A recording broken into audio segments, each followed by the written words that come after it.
Bienvenidos a La Toga, un espacio de diálogo con juristas del capítulo occidente del Ilustre Nacional Colegio de Abogados de México.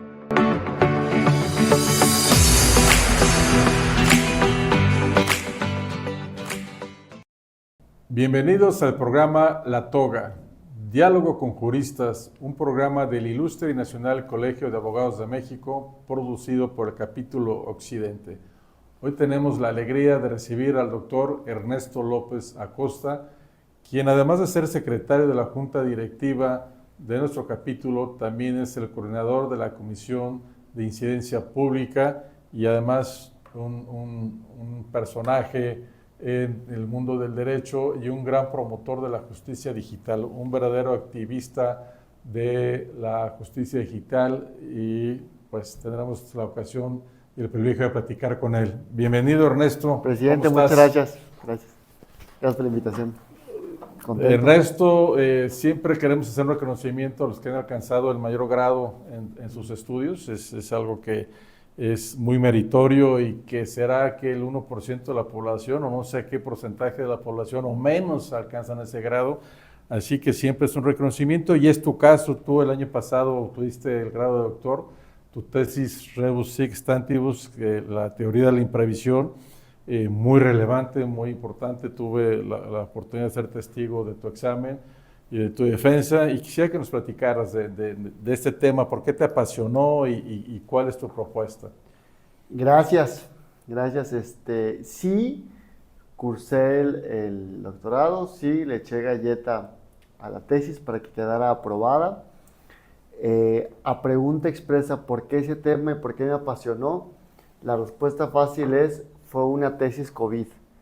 Ese tema lo manejé se me ocurrió en marzo del 20, pleno mes COVID, donde había muchas o prácticamente todas las bibliotecas cerradas. Entonces pensé en un tema que fuera fácil buscar en internet y del cual hubiera bibliografía disponible, porque en ese marzo, abril del 2020 todo estaba cerrado. Navegué por varios temas. Como sabes, me gusta patear el pandero, me gusta patear el avispero. Eres disruptivo. Mi primer tema de tesis que ideé fue la posibilidad de privatizar la justicia. Así como el Estado ha privatizado la fe pública, o la ha concesionado, privatizar, a la 4T nos ha dicho que es una palabra de escándalo, pero ha concesionado la fe pública con las notarías. ¿Sí? ¿Está correcto decir que la ha concesionado? Sí. Está menos violento que privatizado. Sí, así es. Así pretendía proponerlo con el sistema de impartición de justicia. Así como un particular puede alzar la mano para ser investido por el Estado con fe pública, así que un particular puede alzar la mano para ser investido por el Estado con jurisdicción, para definir el derecho. Ese tema, pues sí, le traigo muchas ganas, porque pues creo que puede ser una forma disruptiva de mejorar la impartición de justicia. Pero lo hice a un ladito, porque en el proceso de doctorado pues te ponen preguntas de método de, oye, ¿y en qué país se usa? Oye, ¿qué han desarrollado al respecto? Pues nada, es un tema novedoso, o sea, hay muy poco al respecto. Y como para esta primera tesis de doctorado la meta era titularme, lo hice a un ladito. Bueno, y es una buena meta, porque la gran mayoría Sí. no se titulan, así que Sí. Claro que fue una decisión acertada. Así es, y dije, ya posteriormente puedo jalar este hilo y sí investigarlo, sí aportar, sí proponer algo, ¿no? Y ya ahí lo tengo en mi bandeja de provocaciones. Pero no lo elegí para la tesis por eso. El segundo que ideé, del cual ya hay mucho al respecto, era la eutanasia. Sostener que es jurídico permitir a una persona decir, bájenme el switch, ¿sí? O sea, sostener que es jurídico acorde a derechos humanos y que se debe de avalar por el Estado la posibilidad que una persona diga, bájenme el switch. Caso muy sencillo, Alzheimer. ¿Sí? La enfermedad de Alzheimer puede tener etapas iniciales, avanzadas, muy, muy avanzadas. Y hay partes al principio donde la persona todavía está lúcida. Entonces yo considero que es jurídico darle el derecho a una persona en etapa entrante o por Adela. Cuando está consciente. Exacto, que decida, yo no quiero ser una carga. ¿Sí? Si llego a un punto, bájenme el switch. La universidad donde cursé el doctorado no es muy fan de esos temas. Pues a eso dije, pues voy a aportar algo sensato. Pero me lo hice a un lado cuando empecé la investigación del tema y hay mucha información y me di cuenta que ya hay mucho escrito en el tema. Si en el proceso de investigación me senté con médicos de urgencias, de terapia intensiva, con sacerdotes y un sacerdote me dijo, sí, yo estoy a favor, Ernesto, dice, porque hay vidas, igual ese sacerdote, a lo mejor no sé qué tan ortodoxo era o no tanto, pues, pero me dijo que pues, sí, le hacía sentido, porque hay vidas que no merecen ser vividas. Y dije, oye, qué buena idea, y la anoté. Y buscando biografía me encontré con un libro que se llama exactamente así. Entonces dije, a ver, si no voy a aportar algo tan novedoso y ya hay mucho escrito, ¿para qué me subo al ring? ¿Para qué me peleo? ¿No? O sea, me peleo si tuviera algo sustancioso que aportar, nuevo. Entonces, en ese estudio prima facie... ¿Qué es la razón de ser de una tesis doctoral? Exacto. Dije, lo dejé a un lado. Entonces, quería un tema que pues, la universidad lo viera llevadero, porque quería titularme. 2, un tema que tuviera biografía en línea. Y luego, ante el mundo COVID en el que vivíamos, me llegó a la mente este tema, rebus extantibus. La posibilidad que un cambio de circunstancia modifique lo pactado en un contrato. Eso es. Yo me formé como abogado postulante, entonces quería que mi tesis aportara algo práctico. Quería que mi tesis pudiera ser utilizado en la práctica. Entonces, investigando, pues sí hay mucha doctrina, muchos ordenamientos que contemplan la posibilidad de que ante un cambio de circunstancias se modifique un pacto. Pero lo que quise hacer con mi tesis es, ¿en qué casos? Entonces, mi capitulado fue, investigué casos donde se ha aplicado esa tesis en el mundo y me puse a analizar casos donde se ha analizado en exceso, casos donde se ha utilizado la figura en exceso, casos donde se ha utilizado la figura en defecto, casos donde se ha utilizado un prudente punto medio y recetas o consejos que doy para aplicar esa tesis en un prudente punto medio. Oye, y en ese tema hay una, parafraseando a Dworkin, ¿hay una única respuesta correcta? ¿Hay una fórmula aplicable a todos o amerita respuestas diferenciadas? Siguiendo la misma cita que tú, Dworkin dice que esa única respuesta correcta estará a buen resabio en el cielo de la filosofía del derecho.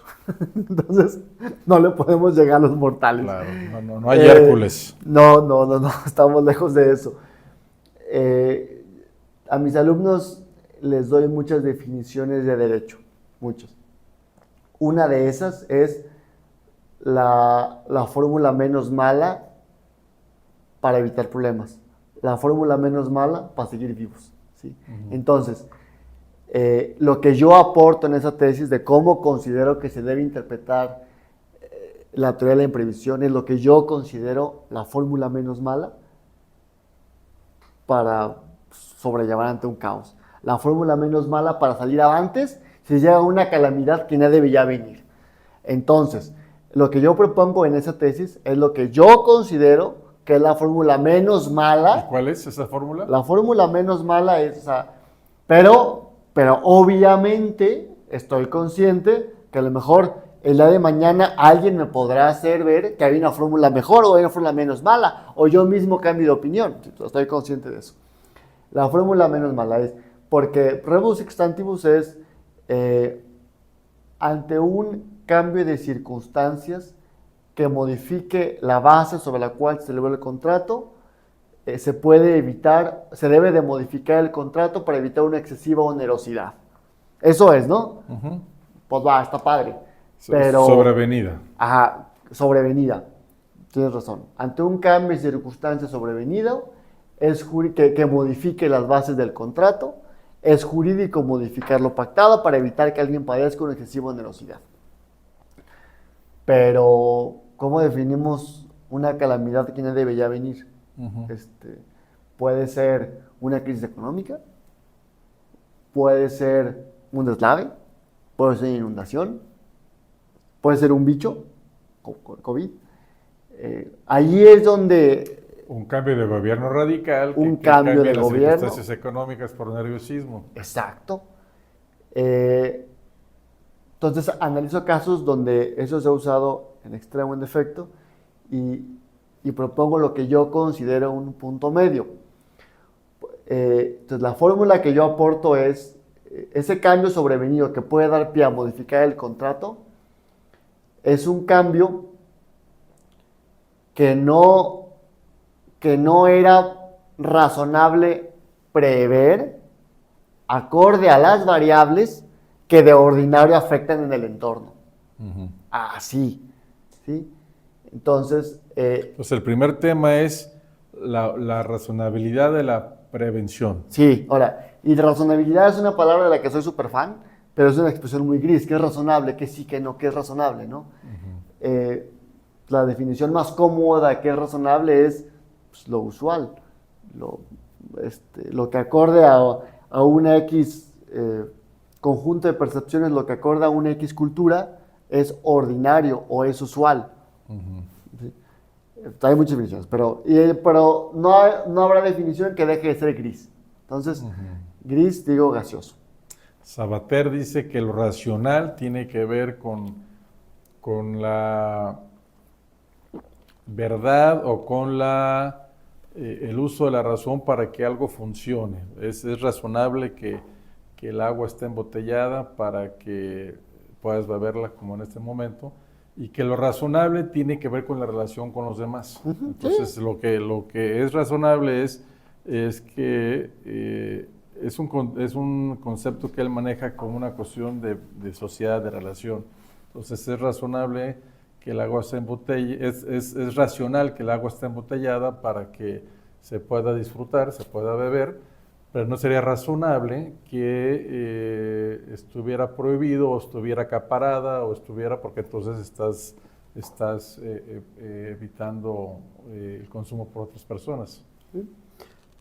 Sí, estoy de acuerdo. Ese concepto suena, pero aplicándolo a un hecho que era razonable de prever o no, pues puede haber muchos matices.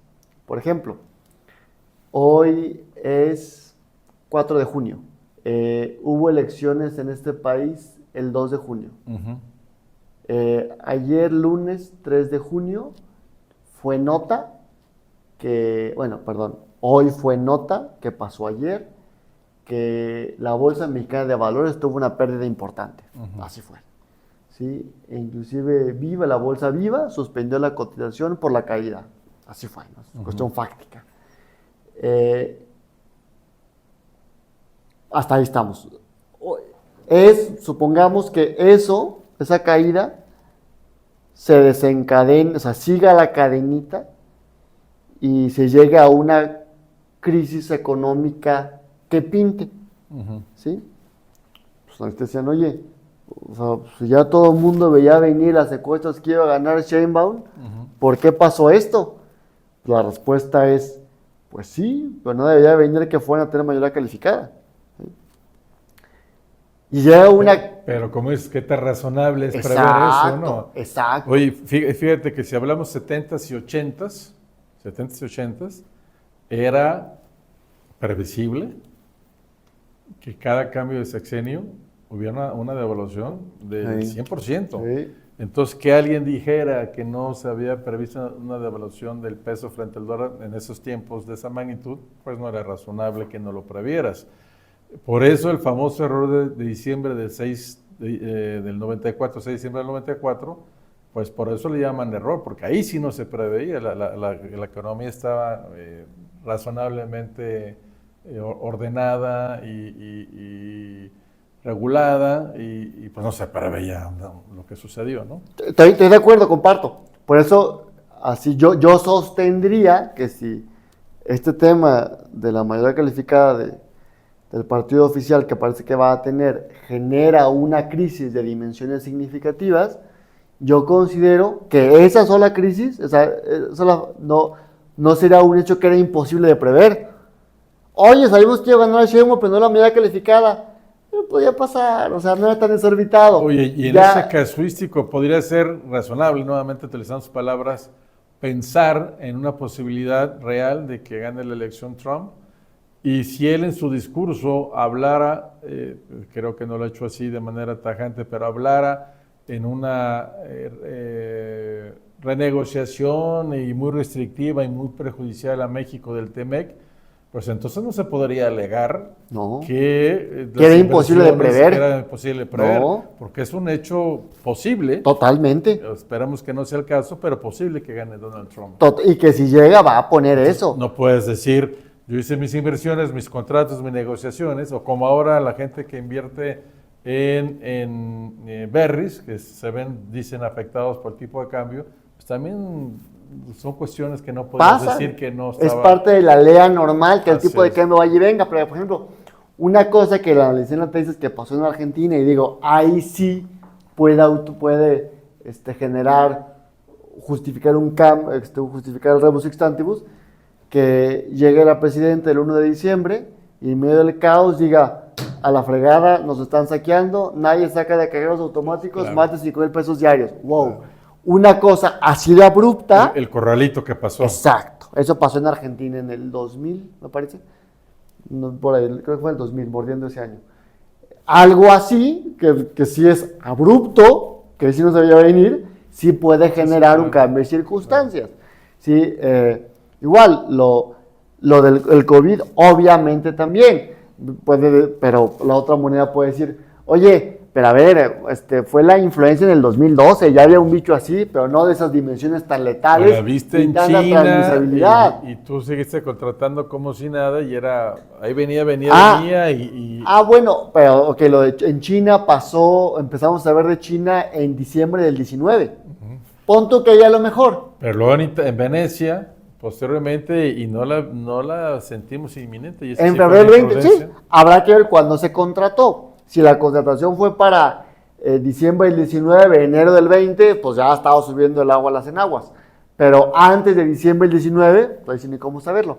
Entonces el tema es la razonabilidad del evento imprevisto. Así es. Ese es el tema en el que más... Y luego la solución. Vamos a partir de que efectivamente ese evento razonablemente no se podía prever, que sería el primer supuesto. Sí. ¿Y la solución? Ya, ok, la solución. Hay dos sopas. O la consecuencia, digamos. Hay dos sopas. ¿Modifico el contrato o lo termino de manera anticipada? ¿Sí? Yo lo que sostengo es que lo óptimo, lo menos malo es terminar el contrato. Pero en cada caso, o a criterio, si hay acuerdo de las partes, pues no hay problema. No, si hay acuerdo, ya nos viéramos. Si no hay conflicto, sí. Si hay conflicto, ¿qué ha de ser el juez? El juez debe decidir a su prudente arbitrio qué es lo que menos daño generará a las partes. ¿Sí?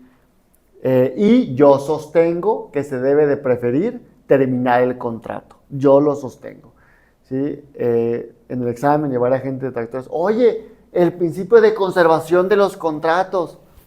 Lo guardo en un cajón. Porque como aprendimos en este curso que debemos Hablando tomar, de principios, es todo un tema. Los es un principio que se usan, hay que ver. ¿Cuándo se usan los principios? Tanto como sea posible. Entonces, si yo sostengo que este caso justifica guardar los principios en un cajón. ¿Por qué? Porque yo considero que modificar el contrato y poner a un juez a modificar el contrato puede ser más desastroso. ¿Y es por qué? Porque un juez pues no estuvo en la negociación, no conoce las partes. Hemos intervenido en negociaciones. Hasta de un bill arrendamiento, digo bill porque puede ser muy sencillo, bueno, los más complejos, ¿no? Hay muchos factores a tomar en cuenta en una negociación. Entonces, que una persona que no conoce las partes, que no conoce la bolsa de cada parte, decida cómo está el contrato, a mí se me hace muy osado. Oye, pues que las partes prueben. O sea, el expediente no te permite probar toda la realidad. Pero además el tiempo en que el juez estará resolviendo eso, pues para entonces ya su solución no será óptima. No será óptima. Entonces, por eso yo sostengo que el juez debe de preferir la terminación del contrato y cada quien a su casa, con las pérdidas, raspados, procurando un ejemplo muy cómodo, un arrendamiento. Oye, no le pidas al juez que modifique la renta, cada quien a su casa, bye. Claro. ¿Sí? Y así puede ser que de pasada los puede forzar a negociar. Pero que un juez modifique la renta, oye, el juez que sabe del costo del arrendador, que sabe de cuánto puede pagar el arrendatario, o sea, se me hace que me hace que podría ser más desastroso. ¿En qué caso sí se pudiera justificar que el juez modifique el contrato? Cuando la sola terminación del contrato, o sea, ¿en qué caso se puede justificar que el juez modifique? Más. Exacto, por ejemplo, un vil contrato de préstamo. O arrendamiento, pero dices que se termine, sí, pero yo soy el arrendatario y tengo invertidos 3, 4, 5 millones de pesos en la adecuación del lugar y me pides que se termine, pues no está generando un beneficio. Entonces se hará un ajuste de renta lo que él esperaba, ¿no? Sí, o sea, sí. Transitorio, desde luego. Sí, mi idea le da mucha facultad de discrecionalidad al juez. Sí, esa es la razón de ser de un juez. Pero a ver, bienvenidos al siglo XXI, o sea, bienvenidos al derecho. Así es. Ahorita me deshogaba con mis chavos. Les replicaba un desahogo que hice con mis alumnos, donde un tema procesal lo fui a alegar con la persona titular de un órgano jurisdiccional, jueza, ¿no? Civil, aquí de la ciudad. Y le dije, señoría, la salida es así. No, pues Ernesto, tú estás alegando para tu molino. Le dije, pues sí es lo que me toca. Y dijo el juez, yo por eso, yo tengo que hacer lo que diga el librito. Está alegando el Código Civil. Me escandalizó su afirmación. O sea, yo por eso me ciño lo que diga el librito. O sea, para él, derecho es lo que diga el librito. Y le digo a mis alumnos, o sea, si es así, pues no se maten la cabeza estudiando 5 años. Tomen un curso de lectura de comprensión y lean el librito con calma. Pero por desventura, se sigue pensando que derecho es lo que diga el librito y le tenemos mucho miedo a ordenamientos que den facultades discrecionales a un juzgador. Bien, has tocado temas muy importantes para ir avanzando, que no podríamos abordarlos en este momento por razón de tiempo, pero hablaste de un tema, lo voy a decir en el buen sentido de la palabra, por lo disruptivo que es, un tema escandaloso, justicia privada, déjame para ser superlativo en ese tema, sería muy disruptivo. La eutanasia, pues es bien importante ese tema, muy polémico también y muy demandado por muchos como propuesta.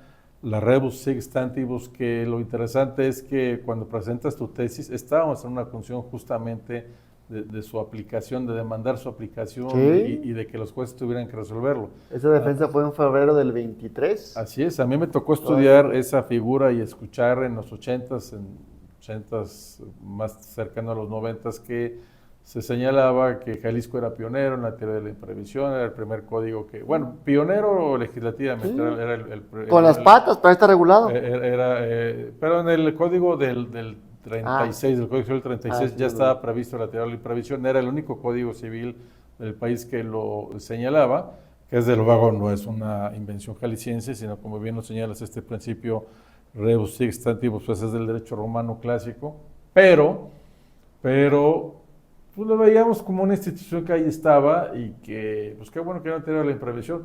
No nos imaginamos que 30 años después iba a ser una institución que procuraría resolver o citada para resolver esa conflictiva, ¿no? Exacto, y me desahogo. Ahí en ese examen, el presidente del sínodo me dijo, oye Ernesto, estaba esperando tu propuesta de iniciativa de reforma de ley. Entonces, pues, no le era contemplado. Y hice contacto con una diputada y presentamos una iniciativa de reforma al Código Civil, porque nuestro Código Civil actual del 94 sí contempla la figura, con las patas, pero la contempla. Entonces propusimos diversas reformas. Avanzó a comisiones, está estancada en comisiones la reforma. Fui a comentarlo con la gente de todavía ahí, los analistas, no recuerdo el nombre, pero las personas que revisan las reformas de comisiones, eso no con el diputado, sino con su gente técnica, y su comentario es, pero pues ni se usa la figura, Ernesto. O sea, a ver, por pensamiento así, tuvimos una calamidad y no estábamos preparados. Había una herramienta, pero sí, no se usó, porque es tan mala que no se usó.